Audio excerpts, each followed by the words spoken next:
Welcome to Newcastle Central. We're going to try and play with some electrical work today. A couple of different things that I want to try and do. At least one I'm going to do, the other one I might wait on. But I've got a few of these frog juices from Thames Valley Depot, and the idea of these is that for any of your points that you have that don't have frog switching on them. So if we come over, I have electro frog points and everything, but I have surface mount Pico points. There's 3 on the north side of the station, there's 2 on the south side of the station. So all my other points are hooked up with SEEP's PM1 point motors, so as you would throw the point, the frog polarity will automatically change as well, so as your trends go over, they've got the correct polarity. On those surface mount Pico points, and actually a number of other points that don't have the built-in switch, then you don't get that frog polarity changing. If you have more modern locos that have got multiple wheel pickups, it's not so much of a problem. They can transition over the points without power directly in the frog, but because I'm running a lot of the older Hornby class 43s, that's kind of a problem. So these little frog juices are designed to sit underneath the point, and basically the frog power comes into the middle pickup, and then you'll have your DCC bus that also comes into it as well. And so they are meant to work basically in a millisecond or so. As a trend comes over, if the frog polarity is incorrect, it will flip that. And the trends aren't meant to notice any problems with it. It doesn't cause any damage to the locos at all. Been pretty widely used by a number of people. When I put the video up a few weeks ago that I had these ready to go, there was a few people that commented and said, yeah, they're awesome. So hopefully they work. I also then have a 5 amp booster as well, which is just designed to give the track a little bit more power. The frog juices do require a minimum of 1.8 amps to trip, and the backbin Easy Command DCC controller doesn't quite put any enough. So moving forward, I'm going to put in an NC power cab anyway, hopefully, but I want to make sure that there's going to be plenty of power in general on the layout. It's also got built-in surge protection or trip protection. I believe there's a circuit breaker built into it as well, so just in case there is a problem somewhere on the layout, then I've got circuit breaker and just a little bit more juice. Let's go ahead and get started and see if we can figure out getting one of these frog juices hooked up. Alright, so ignore the rat's nest of cabling under here. Please do ignore it. If you've watched my switch panel videos, you'll know how it's functional, but it's not exactly pretty. So that is the frog juicer hanging out there. So up top, moving a little bit closer, so you can just about see the top cable wire coming down, and I do probably need to solder on something a little bit better. That's the wire coming down from the actual frog on the point itself. Goes into that middle connector, and then black and red right here are then our DCC buses. And so that's pretty much it. That's all there is to it. So you just give it DCC bus, and then give it the point from the actual frog. And then let's see what happens. I only have one of them hooked in, but let's go see what happens. Alright, so real quick, this is what one of the frogs looks like outside of the bag. And so they are the droppers for DCC bus running off there. The middle one that's left free, that's what then actually hooked up to the wire that comes out of the frog. So that's all that we had hanging out underneath the layout. This is class 43 in Swallow Ivory. I really like this. It was basically mint in box when I got it. It had barely been ran, so it's a consistent runner. It's a noisy runner though. I didn't service it when I got it, but I have a bunch of stuff from Peter's Spares, so now I'm gonna get this and the other class 43s cleaned up as well. So let's try this out. So let's make sure I'm correct. So when it goes over the frog, let's just make sure that my points are set correctly. When it goes over the frog, and it's this one that we're watching here, this is one of the surface mount Pico, I think it's the PL11 points, that doesn't have the switch for frog polarity. So this is where our frog juicer is connected up to, into this frog here. And if you've seen any of the previous videos of trans running, right when it would come over these frogs, the trans would stall out ever so slightly. So that's the only one that I have hooked up, but let's see what happens when the train moves over it.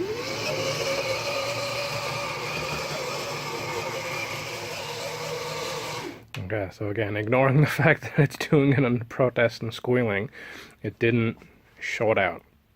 It didn't stop, it didn't stall. Now you could say, okay, or you could have just wired the frog straight up to one of the feeders and given it power one way or the other, and that's true. Now we'll see what happens with the frog juicer. So if I throw the points, what we should have now is the frog polarity here currently is still set as if the points were straight. And so when the train backs up, what we would expect to happen is when the wheels then hit the frog, the polarity is incorrect, and the train would, without the frog juicer, short out and basically bring the entire layout to a halt. With the frog juicer in place, what should happen is that the juicer will recognize that the polarity is incorrect, flip it, and the train should keep on running, and we shouldn't even notice that there's a difference. Let's change the direction of the train, and let's see what happens. No kind of brief slowdown at all. So that's pretty cool. So let's move it forward, and then we'll throw the points the other way just to prove indeed that it does work. Bring it forward, stop, throw the point. Also proves that my switch panel still works after all this time of sitting out in the cold. Reverse the train, and bump, so there it's already flipped the polarity. So I did go and cheat, just to make sure that I was right. I did read, those things called instructions. So, what we should have is in the center of the board there's a microprocessor, and that is connected to 6 independent electronic single-pole double-throw switches. Microprocessor pulls current sensors every 15 microseconds. So I said it was in a few microseconds, so it's within 15 microseconds. So when the MOSFETs are capable of switching on and off, so when the microprocessor senses a current greater than 2 amp at a given frog, so basically when the train comes over the frog here, when it senses a current greater than 2 amps, it'll briefly shut off the MOSFETs, let them settle, and then turn it back on the opposite orientation. So essentially what it's doing is it's detecting a short circuit, which would make sense when the train's wheels would hit the frog if the polarity was incorrect. Basically you're creating a short circuit. So it senses a short circuit, shuts the power down, and then turns it back on again. And so the sensing part is 15 microseconds. It says that the entire operation will be done in 300 microseconds. So my older daughter is learning to count. She would not be able to count in the amount of time it takes to swap that over. So I am very excited with how that works. It has been a long time where I haven't really ran trains because of this stalling behavior. So that's actually, really exciting to see that happen. Other than the train squealing and doing it under protest, I'm very excited to see the trains move over those points without stalling out. So I'm going to go ahead and hook up these other 2 frog juicers. This will then be the north side of the station all done. Then we should be able to move around a little bit and just prove that it does all work properly. Okay, so that's the other 2 frog juicers hooked up.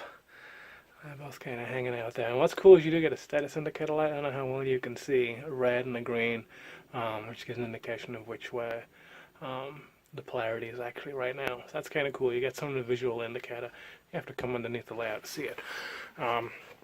So again, this is going to be under protest with it squealing, but what we had before is it can move over. Okay, we'll throw the points. And we'll back it up. I'll throw that one too. So we've now got this one thrown, which is another one of the surface mount points that runs over a frog juicer.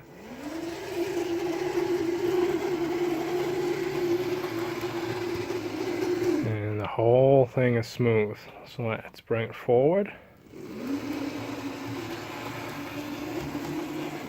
Let's throw that switch other way. And now back it up, and so again, the same thing. This polarity is currently incorrect, but the frog juicer should pick it up and change it for us. Just like that. And so you may think, well, why is that so exciting? Well, because if we had a train here, so I think it's sitting on platform 3. If we had a train sitting on platform 3, it probably wouldn't be an HST, but it could be a 4 or a 5 car, class 47 or something like that. If that wanted to go onto the northbound line, it would have to come out here, which that's okay, that's on the SEEPS PM1 with the switch, but then it would have to come over one surface mounted point, another SEEPS PM1 with its switch for polarity, and another surface mounted point. And so there was almost nowhere that I could do this maneuver because the trains wouldn't have enough momentum from a starting position to be able to somewhat carry. I mean, they would stall out, but they would kind of then huff and puff and get going again. But there was almost nowhere that I could make this maneuver before. So let's now see what happens.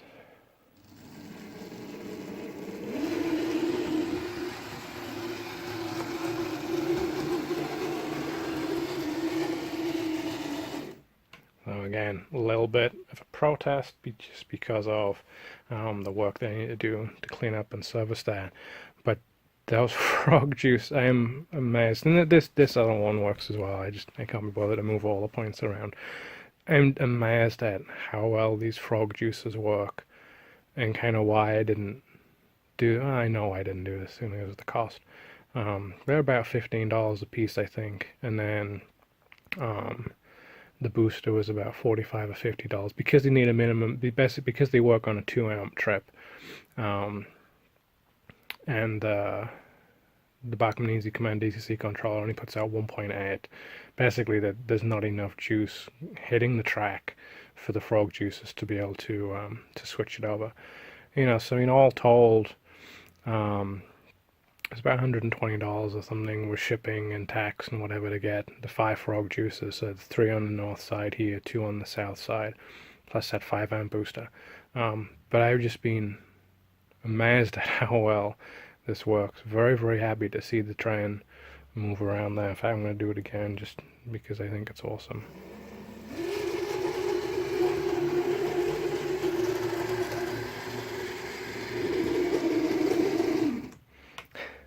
Yeah, very, very happy to see that work. So if you've got a layout and you're having problems with train stalling over points because you don't have frog polarity going, yeah, I can't I can't recommend these frog juices enough. I mean, the SEEPS PM1s I've had a lot of problems with. There are some that I'm going to be replacing that just don't work. I know there's at least one around on this north side of the station that it just doesn't throw anymore. It moves, but it doesn't actually move the tie bar.